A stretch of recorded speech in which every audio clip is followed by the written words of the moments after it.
La erosión en el río Coca provoca la caída del puente que conecta a Quito con Lago Agrio y nuevamente pone en riesgo la infraestructura energética del país. El COE Nacional exhorta a los 221 municipios del país al cierre de los cementerios del 30 de octubre al 3 de noviembre para evitar aglomeraciones y aumento de casos de coronavirus. La protesta en Quito dejó daños en varios bienes y al menos 4 retenidos. Las organizaciones sindicales deslindan responsabilidades en los incidentes. El exdirector de inteligencia, Pablo Romero, afrontará otro juzgamiento, esta vez por el mal uso de unos $100.000 para el pago de un supuesto informante. Las noticias en Televistazo con Tania Tinoco y Gabriela Baer.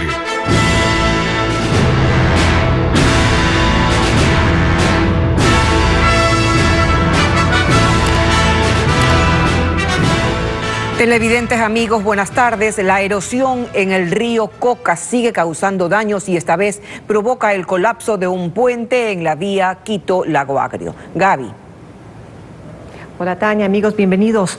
Antes, por este fenómeno hubo afectaciones en la infraestructura de los oleoductos y hay alerta por el avance de la erosión a pesar de algunas medidas tomadas por las autoridades. Freddy Barros nos muestra la situación. La erosión del río Coca no se detiene y provocó la destrucción total del puente sobre una de sus afluentes, el río Montana. Debido a las fuertes lluvias, el caudal creció y provocó el desmoronamiento. Esta vía ya estaba en riesgo desde junio pasado.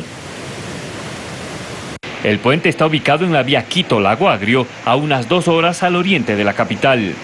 El Ministerio de Transportes y Obras Públicas informó que está habilitada una variante de 650 metros para facilitar la movilización y conexión. El hundimiento en este sector ya provocó en meses pasados la destrucción de 2 oleoductos, el de crudos pesados y el transecuatoriano, además de la destrucción de un tramo de la carretera.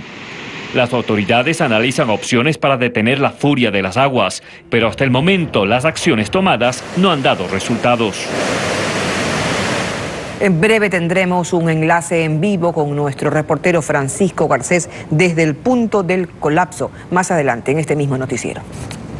Los cementerios de los 221 cantones del país analizan cerrar o no sus puertas desde el 30 de octubre hasta el 3 de noviembre. El COE Nacional hizo este pedido para evitar nuevos contagios de COVID-19. César Velastegui nos cuenta que algunos municipios ya habían diseñado protocolos para este feriado. El Día de los Difuntos, 2 de noviembre, es uno de los feriados en el que miles de personas visitan los cementerios, pero este año, debido a la pandemia por el COVID-19, eso podría cambiar, pues con el fin de evitar aglomeraciones en los panteones, el Comité de Operaciones de Emergencia Nacional recomendó a los 221 municipios del país cerrar estos lugares desde el 30 de octubre hasta el 3 de noviembre. Con excepción a los sepelios que deben cumplirse, con un único objetivo: reducir la velocidad de transmisión del virus de COVID-19. Desde el pasado 14 de septiembre, cuando finalizó la emergencia, son los municipios quienes se encargan de aplicar las medidas sanitarias para reanudar las visitas a los cementerios, entre ellas respetar el aforo reducido. Incluso en algunas localidades tenían listo el protocolo para este feriado. Por ejemplo, en el Panteón Patrimonial de Cuenca encontramos a Ana Valladares, quien programa sus visitas con anticipación para poder ingresar y visitar la tumba de su familiar. Probablemente reserve otra cita para la siguiente semana, específicamente para el Día de los Difuntos ya no, para evitar aglomeración. La sugerencia tomó por sorpresa a los propietarios de los negocios dedicados a la venta de flores, quienes en las últimas semanas habían percibido un aumento en las ventas. Vamos a la espera a ver qué pasa, por lo que es nuestra fuente de ingreso también el cementerio principal aquí para todos nosotros. Seguro que las ventas serán normales, bajas. La recomendación del cierre de cementerios durante 4 días está siendo analizada por los 221 COE cantonales y en las próximas horas darán a conocer si la aceptan o mantendrán controles rigurosos durante el feriado de los fieles difuntos. El Comité de Operaciones de Emergencia Nacional resolvió autorizar el plan piloto de retorno progresivo a clases presenciales de 26 escuelas fiscales y un colegio privado en Quito. Cada entidad educativa y los estudiantes decidirán voluntariamente si volverán o no presencialmente. En caso de hacerlo, 2 mesas técnicas de educación y salud los monitorearán e informarán sobre su implementación y resultados.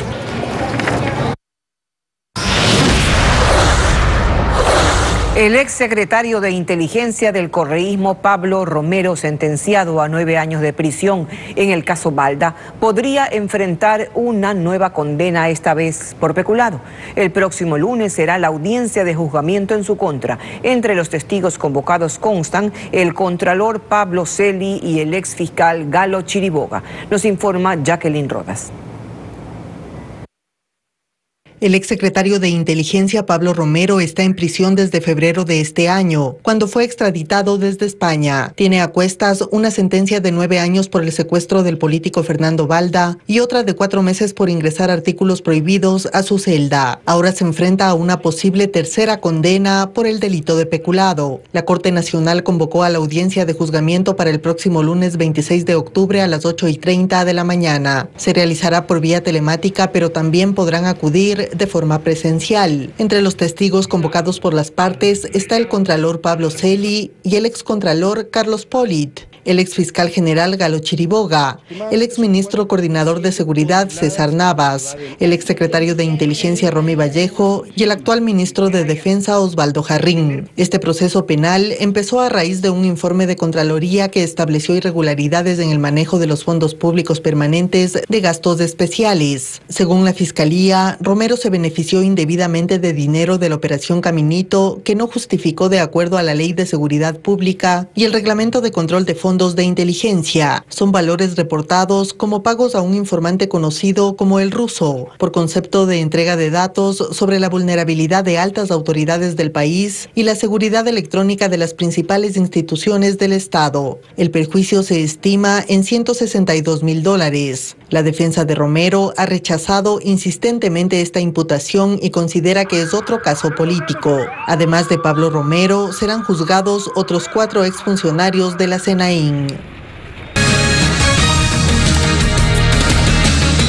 Seguimos con más noticias. Un policía con golpes y daños en paredes y bienes del centro histórico fueron las secuelas de la marcha de ayer de organizaciones sindicales en el centro de la ciudad. Hay 6 personas retenidas y 4 se les ha puesto ya sanciones por parte del municipio. Patricio Díaz nos cuenta que los dirigentes dicen que se trata de infiltrados. La marcha era pacífica, hasta que después de que se les autorizó la entrada al centro histórico, pasó esto. Las autoridades hablan de un policía afectado. Producto de esta acción, tenemos un servidor policial con una lesión menor a la altura de su pómulo izquierdo. Él es un cabo segundo. Y ya al llegar a la plaza de Santo Domingo, donde se iba a realizar la concentración, las cosas se agudizaron. Incidentes esporádicos y que fueron controlados adecuadamente con el control físico. Pero los daños se vieron conforme la gente pasaba. Pinturas sobre puertas de lugares patrimoniales, por ejemplo. La ministra de Gobierno, María Paula Romo, publicó este video en su cuenta de Twitter, donde varias personas sacan el adoquín de la plaza. 6 personas que están retenidas, que van a ser objeto de sanciones por parte de la Agencia Metropolitana de Control. La Agencia Metropolitana de Control anunció que ya a 4 se les abrió actos sancionatorios que podrían ir a multas de entre $200 y $800. ¿Pero qué pasó en el centro histórico? Esto. Según el Instituto de Patrimonio, la mayor afectación es por grafitis en fachadas, sobre piedra, metal, daños en mampostería. Deberá restaurarse una puerta patrimonial de madera y una escultura de bronce. Los dirigentes sindicales que promovieron la marcha dicen no ser responsables ni ellos ni sus agremiados. Nosotros no vamos a controlar ecuatorianos, no vamos a controlar de uno por uno dentro de ese nivel. Ustedes saben que fue por gente infiltrada posiblemente del mismo gobierno. El municipio anuncia que revisará videos de las cámaras de vigilancia para ubicar a otros vándalos y se harían las denuncias respectivas. Los sindicatos no presentarán denuncia, aunque afecta a su propia imagen. Esperemos que a dónde pertenecen. Ellos deberían ser, la policía haga la investigación respectiva para que sepa quién ha destruido Quito. Y que su marcha fue masiva, que sí tienen respaldo, que seguirán haciendo recorridos por el centro de Quito porque es un lugar histórico, aunque no todos los que van con ellos lo entiendan. Sobre la investigación por presuntas irregularidades en la custodia de millonarias inversiones del Instituto de Seguridad Social de la Policía ISPOL, el abogado de la compañía Decevale asegura que esta empresa no recibió fondos del ISPOL y que fue uno de sus funcionarios el responsable de las ilegalidades. William Young nos actualiza el caso. Eduardo Carminiani es el abogado de Decevale, una de las empresas relacionadas a las presuntas irregularidades en la transacción de inversiones del ISPOL. Dijo que lo contrataron para auditar la gestión de esta compañía tras la polémica por los millonarios fondos que el Instituto de Seguridad Social de la Policía puso en custodia y que de esa revisión ya tienen un diagnóstico que liberaría de culpa a la empresa, apuntando los dardos al gerente de operaciones de Decevale. Mal usando el membrete de Decevale, fingió que el Decevale era custodio de los valores o derechos que el ISPOL había negociado con el señor Jorge Cherres o con las empresas de este. Jorge Cherres es representante de dos compañías con las que el ISPOL hizo transacciones y que estarían relacionadas a este escándalo por supuesta estafa a la Policía Nacional. Sin embargo, la ministra de Gobierno María Paula Romo no cree en los argumentos de Decevale, por lo que pidió a la Superintendencia de Compañías liquide esa entidad por su participación en este caso que está en investigación en la Fiscalía. Decevale debería ser liquidado y quienes participaron en estas operaciones deberían ser inhabilitados. Un anuncio que Carminiani rechaza. Eso equivaldría, por ejemplo, a que por haber existido, de haberlas, incorrecciones en anteriores funcionarios a cargo de las inversiones del ISPOL, se sugiera que se liquide el ISPOL. Por este caso existen 8 procesos, 6 demandas penales y 2 civiles, que se encuentran en diferentes fiscalías de Quito y Guayaquil. Precisamente en la Fiscalía del Guayas se realiza una diligencia para tomar la versión de uno de los principales testigos en esta investigación. El incremento de casos de coronavirus registrado después del último feriado no alcanza para ser considerado un rebrote. Sin embargo, en ciudades como Guayaquil hay hospitales con sus unidades de cuidados intensivos llenos, lo que obliga a las autoridades a recordar el peligro constante de una segunda ola y la obligación de mantener las medidas de seguridad básicas. Que las unidades de cuidados intensivos se están llenando de pacientes, que cada vez hay más casos de COVID, que los números van subiendo. Uno escucha esto y piensa inmediatamente en un rebrote. Pero él, integrante de la Mesa Técnica de Salud, explica 2 cosas. La primera, que el hecho de que haya más casos no es necesariamente un rebrote. Rebrote es cuando tú tienes un aumento explosivo, ¿no, verdad? Exponencial de las cifras. Es decir, hoy día tienes 10, mañana tienes 40, pasado tienes 100, luego tienes 300 y esto sigue aumentando. Eso no tenemos en la ciudad. Y lo otro es que el hecho de que haya unidades de cuidados intensivos llenas tampoco quiere decir que estamos como en marzo o en abril. Hace 3 o 4 meses atrás, sus terapias intensivas fueron aumentadas en el número de camas disponibles. No es lo mismo hablar de una terapia llena de 30 camas que hablar de una terapia llena cuando antes tú tenías 400 camas. Todos los hospitales en Guayaquil tienen una capacidad para poder expandirse en caso de que esto sea necesario. Si uno le pregunta a las autoridades, la respuesta por ahora es que la situación está controlada.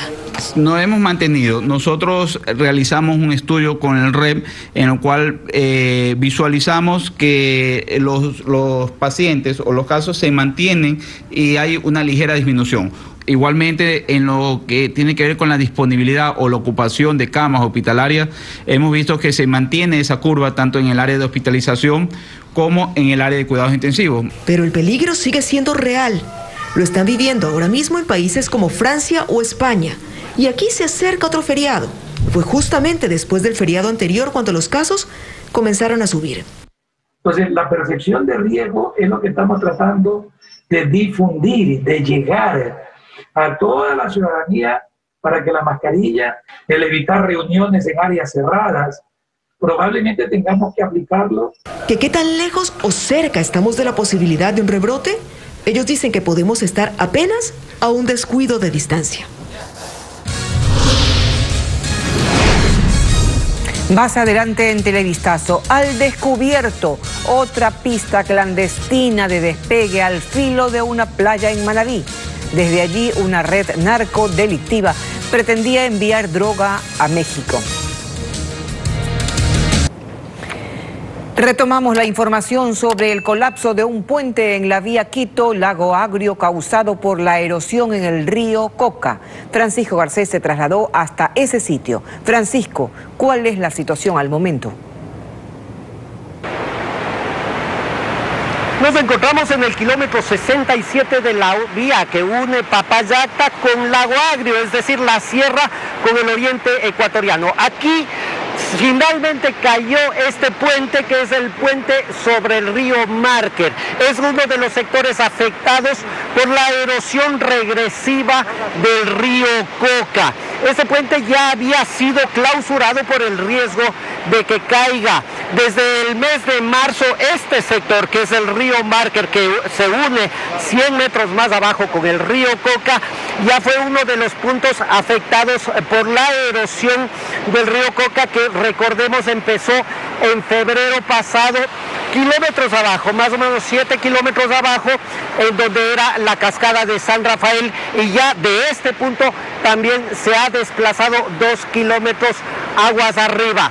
El paso sigue habilitado por un sector alterno, por una vía alterna, así que por lo pronto no hay riesgo de inhabilitación de la carretera, aunque la erosión sigue amenazando a esta parte de la vía. Es el informe desde este punto y seguimos con más información en estudios. Buenas tardes. Agradecemos a Francisco por ese informe. Y detienen a 6 personas que estarían vinculadas a una banda de narcotraficantes que operaba en Bahía de Caracas, en la provincia de Manabí. Según las investigaciones, la red pretendía enviar droga vía aérea con destino a México desde una propiedad junto a la playa, donde incluso habían improvisado una pista clandestina de despegue. La policía detuvo a los implicados cuando transportaban al menos 400 paquetes de cocaína hasta la pista. La audiencia de formulación de cargos se realizará en las próximas horas en Bahía de Caracas. Desde hoy las cárceles del país vuelven a recibir visitas como parte de un plan piloto. En el siguiente informe, Bessie Granja nos explica cómo se desarrollarán los protocolos para ingresar a los centros penitenciarios. Luego de 7 meses, los reos de las 48 cárceles que tiene el país podrán acceder a visitas, las mismas que fueron suspendidas a causa de la pandemia. Desde este viernes 23 de octubre se aplicará un plan piloto para el retorno progresivo de los visitantes. Los protocolos constan en un reglamento que fue emitido este jueves y que establece un cronograma. Para los presos con prisión preventiva y sentencia condenatoria, las visitas íntimas con acceso a una sola persona serán del 23 de octubre hasta el 3 de noviembre y del 30 de noviembre al 11 de diciembre, mientras las visitas familiares serán en las semanas del 9 al 20 de noviembre y del 13 al 24 de diciembre. Las personas que acudan a una visita íntima deberán presentar resultado negativo de coronavirus de una prueba rápida realizada un día anterior. Los reos que han tenido contacto con casos positivos no podrán acceder a este beneficio hasta que tengan el alta médica por parte del Ministerio de Salud. También se ordena que se tome la temperatura y en caso de tener síntomas febriles, se impedirá el ingreso. Fingiendo ser pasajeros, delincuentes armados asaltaron un bus en Guayaquil. Uno de los usuarios se resistió al robo y recibió un disparo. La policía está tras la pista de esta agrupación delictiva en la que está implicada una mujer. Fueron minutos de angustia e incertidumbre los que vivieron los pasajeros que iban en un bus de transporte público de la línea 118 cuando delincuentes los amedrentaron con armas de fuego. Los ladrones, 2 hombres y una mujer, subieron a la unidad fingiendo ser pasajeros, cuando de pronto uno de ellos apuntó con el arma al conductor para que frene la marcha, mientras sus cómplices despojaban de sus pertenencias a todos los usuarios. Aparentemente una de las víctimas puso resistencia y recibió un balazo. Causó la ira de uno de estos asaltantes, quien detonó su arma de fuego e impactó en una de sus extremidades, específicamente en la mano izquierda. Tras el asalto, los delincuentes huyeron. Esta imagen muestra el momento en el que el pasajero fue auxiliado. Lo que generó inmediatamente que esta persona sea trasladada hasta una casa de salud de manera inmediata. Conocemos que el estado de salud de esta persona es estable, no ha generado ningún daño letal en su organismo. En la zona donde ocurrió el violento robo, están preocupados porque los asaltos se dan con frecuencia. Deberían de subirse policías de civil, porque en Guayaquil ya no se puede andar tranquilo. Por su parte, la Policía Nacional define estrategias para combatir estos actos delictivos. Hemos realizado varias reuniones con la finalidad de alinear todo el trabajo que debe ser coordinado entre la policía preventiva y el eje investigativo y el eje de inteligencia. Podemos decir que puede existir la participación de mujeres, lo que se ha visto, hombres, algunos utilizarán menores de edad. Los uniformados aún siguen buscando a estos delincuentes que registran varias denuncias en su contra.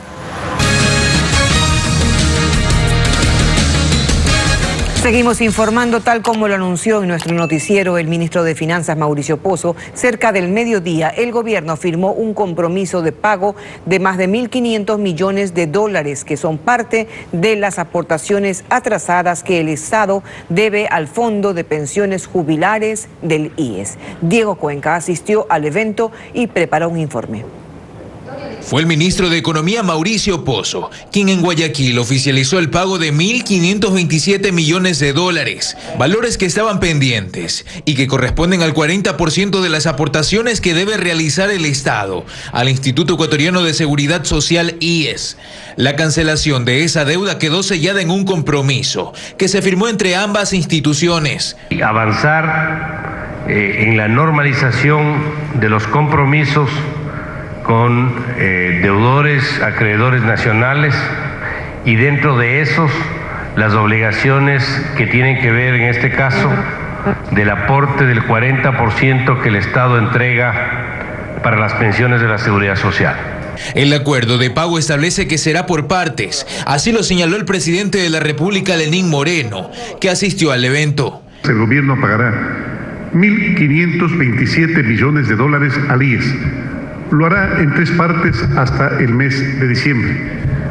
Es importante recalcar que estos recursos no son parte del crédito que recibimos del Fondo Monetario Internacional. Tras este convenio, Jorge Guatet, presidente del Consejo Directivo del IES, anunció que hará cambios en la estructura de la seguridad social. Y esto es un acuerdo que también hemos llegado con el ministro Pozo, de dejarle al siguiente gobierno un proyecto de ley de reforma para una estabilidad y una seguridad social que realmente dure en el tiempo y dé los servicios como los tiene que dar. Con estos anuncios, el gobierno busca encontrar un camino para salir de la crisis que enfrenta el Seguro Social.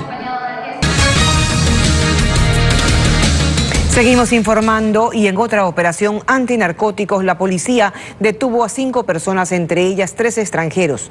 Estas personas están vinculadas a redes de narcotráfico, según las autoridades. La droga iba a ser trasladada a Europa a través del puerto de Manta, como nos cuenta José Carlos Alvarado.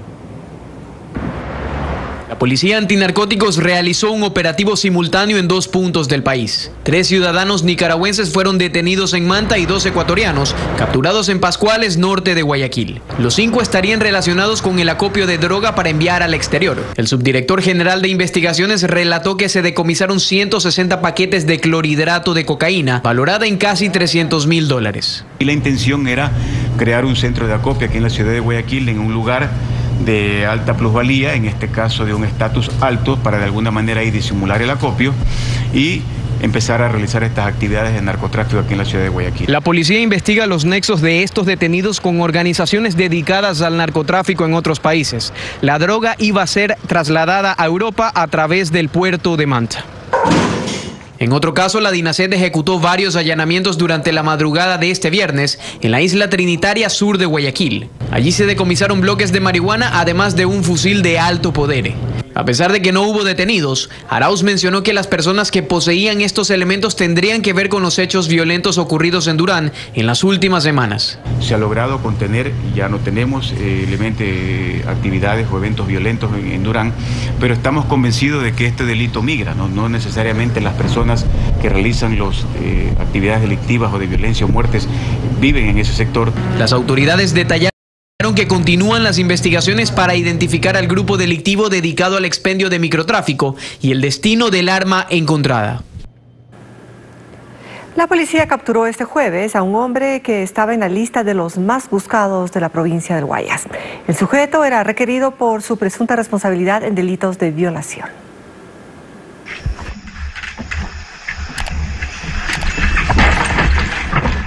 ¡Alto, policía! La captura se materializó durante la madrugada del jueves tras 2 años de intensa búsqueda. El sujeto, identificado como Simón Bolívar MM, fue hallado en un sector rural del cantón El Empalme, en Guayas. En el plan de 2 años, tiempo en el cual nuestra unidad se ha encontrado realizando las respectivas análisis, análisis de información y cotejamiento con información hasta que el día de hoy logran dar con su paradero. El hombre integraba la lista de los más buscados de la provincia por el delito de violencia de género. Este sospechoso se encontraba requerido por la justicia desde el año 2014, luego de que por reiteradas ocasiones habría realizado o había cometido el delito de violación hacia varias familiares de su círculo familiar. El sujeto es acusado de haber agredido sexualmente a una de sus sobrinas de 9 años en el 2014. Y con esto estamos finalizando. Recuerden, tendremos emisiones también esta noche y el fin de semana. Están invitados. De mi parte, un abrazo para todos y siga en la sintonía de Ecoavisa.